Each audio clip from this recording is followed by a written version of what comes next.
Hey everyone, have you ever wondered where the story of Santa Claus actually comes from? We all know the jolly man in the red suit, but the real story starts almost 2,000 years ago. Not at the North Pole, but in a place called Myra in modern-day Turkey. Let's travel back to the 3rd century to meet a man named Nicholas. He wasn't a toy maker, but a kind and generous bishop. Nicholas was born into a wealthy family, and after his parents passed away, he inherited a fortune. But instead of keeping it for himself, he dedicated his life to helping the poor and needy, especially children. One of the most famous stories about him involves 3 poor sisters. Their father couldn't afford a dowry, which meant they couldn't get married and faced a very difficult future. Nicholas, wanting to help in secret, went to their house at night and threw 3 bags of gold through an open window. Some versions of the story say the gold landed in stockings or shoes that were left by the fire to dry. Sound familiar?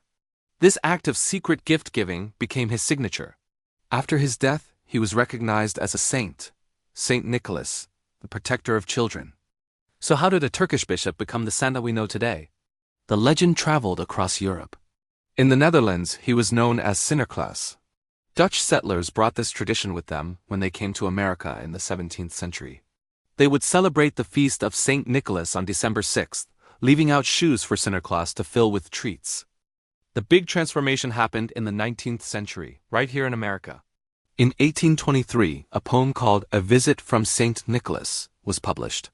You probably know it as "'Twas the Night Before Christmas." This poem gave us so much of the modern Santa image. The sleigh, the 8 tiny reindeer, and the magical way he comes down the chimney. It described him as a jolly old elf, which was a huge step toward the character we love. Then, in the 1860s, a political cartoonist named Thomas Nast drew a series of illustrations for Harper's Weekly. He was the first to draw Santa as a big, cheerful man with a white beard, living at the North Pole and keeping a list of naughty and nice children. Nast's drawings were incredibly popular and solidified Santa's image in the public imagination. Finally, in the 1930s, the Coca-Cola company started using Santa Claus in their Christmas advertisements. The artist, Haddon Sundblom, created paintings of a warm, friendly Santa with rosy cheeks and a big belly, wearing that iconic red suit with white fur trim. These ads were everywhere and cemented the image of Santa Claus that is recognized all over the world today.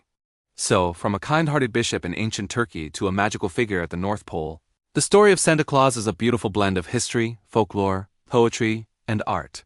It's a legend that has been shaped by different cultures over centuries, all carrying the same spirit of generosity and wonder. Thanks so much for watching. If you enjoyed this journey through time, don't forget to like this video and subscribe for more stories behind our favorite traditions. See you next time.